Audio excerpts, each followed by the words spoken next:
हम यहाँ पर जो होता है वो कहता है रोलिंग लोड के फर्स्ट केस को जो होगा वो डिस्कस करेंगे। Several point loading, several point loading जो होगी वो क्या होगी कि जहाँ पर आपके जो होता है एक से ज़्यादा पॉइंट लोड जो होता है वो एक्ट कर रहे हो, और उस समय आपको जो होता है वो कहता है पॉजिटिव, नेगेटिव और बेंडिंग मोमेंट जो होता है वो कहता है वो पूछा जाए। ठीक है, तो फर्स्ट ऑफ ऑल अगर हम देखें तो यहाँ पर 6 kilo Newton, 8 kilo Newton, 20 kilo Newton, 18 kilo Newton और 12 किलो न्यूटन लोड जो होता है वो कहता है आपके एक्ट जो होता है वो कर रहे हैं। ठीक है, आपके पास जो स्पान दिया है वो दिया है 22.5 मीटर। आपको मैक्सिमम शियर फोर्स और बेंडिंग मोमेंट जो होता है वो निकालना है। ठीक है, अब फर्स्ट ऑफ ऑल हम ये देखें कि इसमें सबसे पहली स्टेप जो होगी वो पॉजिटिव शियर फोर्स की, सेकंड स्टेप जो होती है वो नेगेटिव शियर फोर्स की, और थर्ड स्टेप जो होती है वो आपके बेंडिंग मोमेंट की होती है। तो फर्स्ट स्टेप में जब हम चलते हैं पॉजिटिव शियर फोर्स में, तो हम जो होता है वो कहते हैं ये लेते हैं कि हमारे पास जैसे ए बी कोई स्पान है। अब ए बी अगर स्पान है तो उसकी लेंथ कितनी आएगी हमारे पास 22.5 मीटर है, जैसा कि क्वेश्चन में गिवन है। अब हम क्या करेंगे, इस स्पान को हाफ हाफ जो होता है वो डिवाइड कर देते हैं। अगर वो हमको ये बोल दे, यदि इस क्वेश्चन में ऐसा हो जाए कि भाई मैक्सिमम पॉजिटिव और नेगेटिव बेंडिंग मोमेंट निकालो सेंटर ऑफ द स्पान, ठीक है, तो हम क्या करेंगे कि इस स्पान को हाफ हाफ में डिवाइड कर दिया हमने। अब हमें यह ध्यान रखना है कि जब हम पॉजिटिव शियर फोर्स की बात करते हैं तो पॉजिटिव शियर फोर्स में जो होगा वो हमेशा क्या होगा कि हम सिर्फ किसकी बात करेंगे, पॉजिटिव शियर फोर्स में, पॉजिटिव शियर फोर्स में हम सिर्फ आर बी की जो होगा वो बात करेंगे कि हमको क्या निकालना है, आर बी जो होता है वो निकालना है। अब आर बी निकालना है तो मतलब क्या है, ए से एक्स के बीच में जो होती है वो सारी लोडिंग आपके होनी चाहिए। ए से एक्स के बीच में जो होती है वो आपकी सारी लोडिंग होनी चाहिए। अब इसमें हम देखें कि ए से एक्स के बीच में जब सारी लोडिंग आती है तो आप देखिए लोडिंग को कैसे रखना, लोडिंग को यहां पर स्पान पे रखना सबसे इंपॉर्टेंट चीज है। ठीक है, तो आप देखिए कहां से रखना चालू करेंगे, पीछे से रखना चालू करेंगे पॉजिटिव शियर फोर्स में। अब जैसे जब मैंने लोडिंग को पीछे से रखना चालू किया तो सबसे पहले मेरे पास 12 आएगा, फिर 18, फिर 20, फिर 8 और फिर 6 जो हो गया वो आ गया। अब हमें यह देखना है कि जब 11.25 हमारे पास स्पान कितना है 11.25 के अंदर कितनी लोडिंग जो होती है वो आ सकती है। तो फॉर एग्जांपल हम यहाँ पे देखें 2.5, 2.5, 2.5 और 2.5, तो मतलब 10 मीटर। तो इसका मतलब ये लोडिंग तो आपकी पूरी की पूरी आ जाएगी। कभी ऐसा कोई सवाल हो कि भाई यहां पर जो होता है वो कहता है डिस्टेंस ज्यादा पॉइंट लोड हो और डिस्टेंस जो होता है वो कहता है इससे ज्यादा जा रही हो, तो वो अपन कंसीडर नहीं करेंगे, वो हम अलग से करेंगे जब बात करेंगे।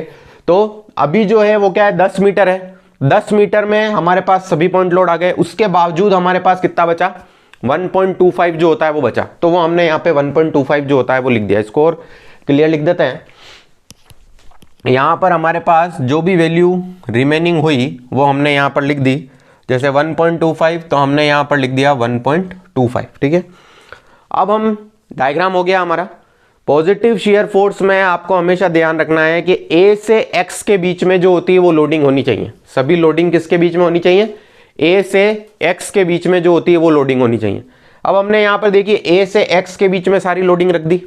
अब टेकिंग मोमेंट अबाउट कहां ले लिया, ए ले लिया। टेकिंग मोमेंट अबाउट ए लेने पे देखिए आर बी इंटू 25, ठीक है, या फिर आर बी इंटू 25 तो इधर आ गया इक्वल टू 6। मूवमेंट कैसे लेते हैं, जिसके अबाउट आप मूवमेंट ले रहे हो, जैसे हमने यहां पे लिखा ए, तो उस ए पॉइंट से जो होता है वो कहते हैं सारे लोड की डिस्टेंस जो होती है वो आपको काउंट करनी है। जैसे 6 कितना दूर है यहां से 1.25, 8 जो होता है वो कितना दूर है 1.25 प्लस 2.5 कितना हो जाएगा 3.75, 20 कितना दूर है 5 प्लस 1.25 6.25, फिर ऐसे ही 18 कितना दूर है 8.75 और 12 कितना दूर है 11.2। मतलब ए से सभी डिस्टेंस आपको मार्क करनी है। फिर उसके बाद यहां पर आपके पास आरबी की वैल्यू आ गई, आरबी आपके पास आ गया 20.22 किलो न्यूटन।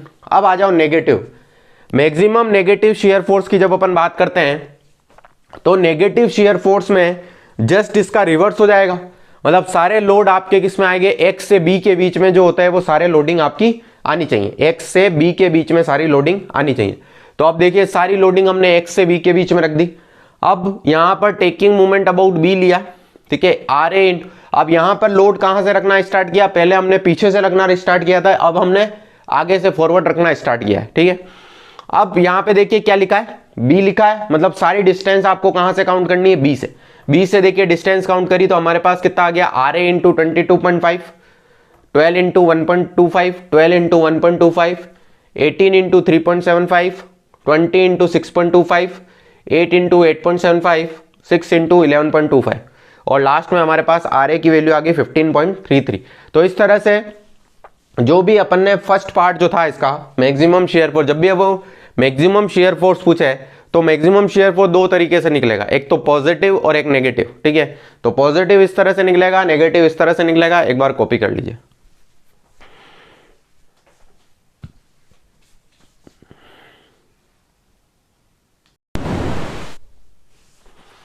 अब देखिए नेक्स्ट में हम जो होगा वो क्या होगा, बेंडिंग मोमेंट फाइंड करेंगे। बेंडिंग मोमेंट फाइंड करते समय अपन को जो होता है वो कहते हैं क्या देखना है, सबसे पहले जो होता है वो कहते हैं बेंडिंग मोमेंट जब फर्स्ट ऑफ ऑल आप फाइंड करते हो तो आपको CG निकालनी पड़ती है कि लोड की जो होती है वो कहते हैं CG कहां पर जो होती है वो एक्ट कर रही है।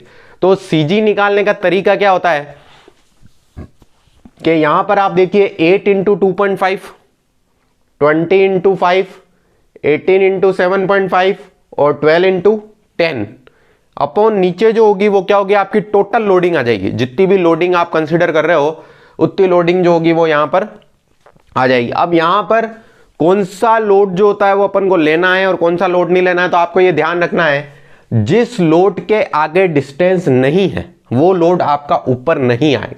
क्योंकि आप अगर ध्यान से देखोगे तो यहां पर आपने लोड इंटू डिस्टेंस ही तो किया है, लोड इंटू डिस्टेंस ही तो किया है। जैसे 8 इंटू 2.5 किया है, 20 इंटू 5 किया है, 18 इंटू 7.5 किया है और 12 इंटू 10 किया है, तो यही तो किया है अपन ने।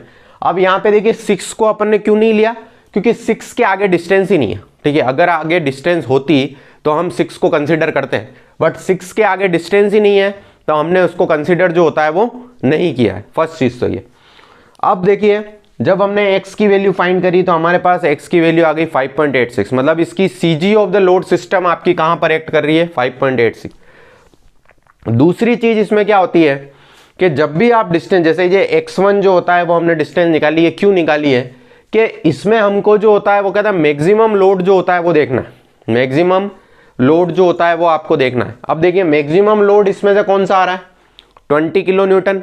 अब हमें यह पता नहीं है कि हम डिस्टेंस जो 20 किलो न्यूटन तक जो होती है वो हमारे पास कितनी डिस्टेंस आएगी। तो वो डिस्टेंस निकालने के लिए हम लोग x1 की जो होती है वैल्यू निकालते हैं।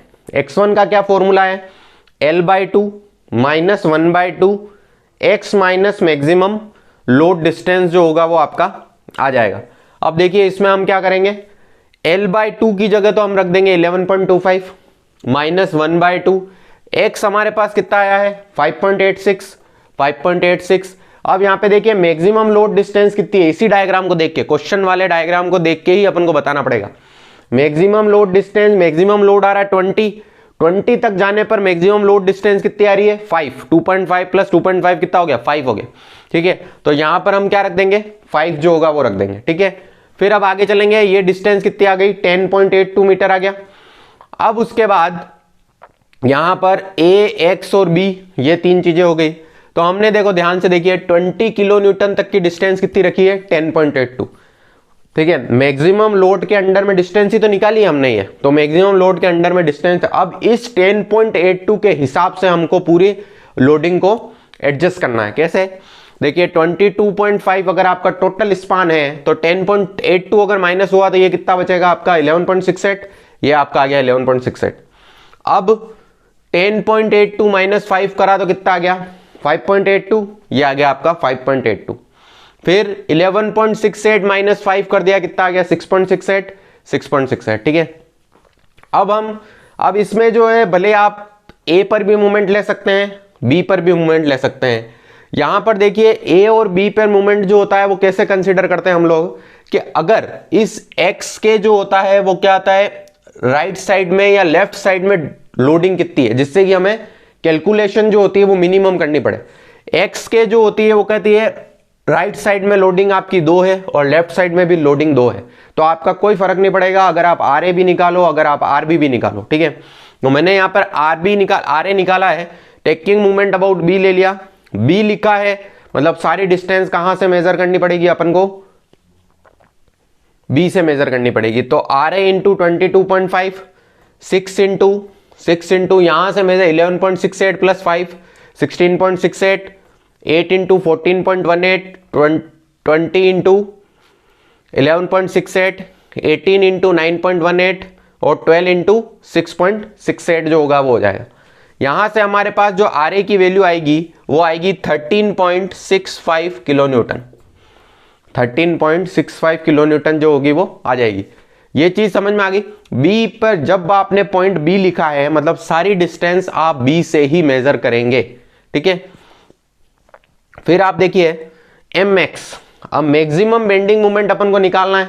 मैक्सिमम बेंडिंग मोमेंट जब अपन को निकालना है तो जब आपने आर ए निकाला है तो अपन किसकी बात करेंगे, सिर्फ ए से एक्स के बीच की बात करेंगे, ठीक है। अगर मैं यही चीज में आर बी निकाल रहा होता, ठीक है, तो मैं एक्स से बी के बीच की बात करता, ठीक है। मैक्सिमम बेंडिंग मोमेंट निकालना है तो सेंटर से मतलब एक्स डिस्टेंस से आप, अगर आपने आर ए निकाला है तो आप किसकी कैलकुलेशन करेंगे, बेंडिंग मोमेंट में ए से एक्स के बीच में जितनी लोडिंग आ रही है उसी की ही कैलकुलेशन आपको करनी है। और अगर आपने बी निकाला होता तो आप एक्स से बी के बीच में जितनी लोडिंग आ रही है उसकी कैलकुलेशन जो होता है वो आप लोग करते, ठीक है। तो सबसे पहले अपन ने क्या निकाला है, आर ए निकाला है। तो M X is equal to कितना हो जाएगा आपका, R A into 10.82, R A into 13.65, यहां पर गलत लिख दिया है, आर ए इंटू 13.65 नहीं आएगा, आर ए इंटू 10.82, क्योंकि x से डिस्टेंस हम मेजर कर रहे हैं। तो आर ए इंटू 10.82, फिर 6 इंटू 5 और 8 इंटू 2.5 जो होगा वो आपके पास आ जाएगा, ठीक है। अब यहां पर हम आर ए की वैल्यू रख देंगे 13.65, तो हमारे पास आंसर आ जाएगा 281.64 किलो न्यूटन मीटर, ठीक है। एक बार वापस देख लेते हैं बेंडिंग मोमेंट को। सबसे पहले हमने x निकाला है, x निकाला 8 into 2.5, 20 into 5, 18 into 7.5, 12 into 10 upon total loading. x आ गया, x1 निकालेंगे L/2 minus 1/2 x minus maximum load distance. x1 निकाला, x1 इज इक्वल टू कितना हो जाएगा, 11.25 माइनस 1/2 5.86 माइनस 5, क्योंकि हमारे पास फॉर्मूला क्या था, L/2 minus 1/2 x minus maximum load distance जो होता है वो हमारा फॉर्मूला था। तो हमारे पास आ गया 10.82। फिर उसके बाद हम आगे चले तो यहां पर देखिए आप 10.82 ये है, ठीक है। 10.82 मीटर के हिसाब से ये 5.82 हो जाएगा, क्योंकि 10.82 में से 5 गया तो ये कितना बचेगा 5.82। इसी तरह से इधर से 22.5 में से 10.82 चला जाएगा तो हमारे पास बचेगा 11.68। 11.68 में से 5 माइनस करा तो कितना बच जाएगा अपना 6.68 जो होगा वो बच जाएगा। तो यहां से हमने ने टेकिंग मूवमेंट अबाउट बी ले लिया और आर ए की वैल्यू निकाल ली। अब जैसे ही हमने आर ए की वैल्यू निकाली है तो आर ए की वैल्यू निकालने के बाद यहां पर एम एक्स निकालेंगे। तो M X is equal to कितना हो जाएगा आपका, आर ए इंटू 10.82, क्योंकि आपको यहां से यहां तक की डिस्टेंस, ए से एक्स तक की डिस्टेंस से ही मेजर करना है। तो आर ए इंटू 10.82 माइनस क्यों आया है, क्योंकि आर ए जब आप बॉटम से ऊपर की तरफ मेजर कर रहे हो, मतलब आर ए अगर नीचे से लग रहा है आपका, बॉटम से लग रहा है, तो 6 और 8 जो हो रहा है वो अपवर्ड आ रहा है। इसलिए यहां पर क्या कर लिया अपन ने, 6 और 8 को दोनों को माइनस कंसिडर कर लिया। तो 6 इंटू 5 माइनस 8 इंटू 2.5, तो हमारे पास कितना आ गया 281.64 किलो न्यूटन मीटर जो होगा वो आपके पास आंसर आ जाएगा, ठीक है। तो इस तरह से हमारा रोलिंग लोड का जो होता है वो क्या था, हमने एक सवाल जो होता है वो यहाँ पर किया है, जिसमें हमने पॉजिटिव, नेगेटिव और बेंडिंग मोमेंट जो होता है वो फाइंड किया है। रोलिंग लोड के जो नेक्स्ट केस होंगे वो हम नेक्स्ट लेक्चर में जो होगा वो डिस्कस करेंगे, ठीक है। इसमें अगर आपको कोई भी दिक्कत हो तो आप जो होता है कमेंट सेक्शन में कमेंट करके बता सकते हैं। और अगर आपको हमारे वीडियो अच्छे लगते हैं तो आप चैनल को जो होता है वो सब्सक्राइब जो होता है वो कर सकते हैं। Thank you.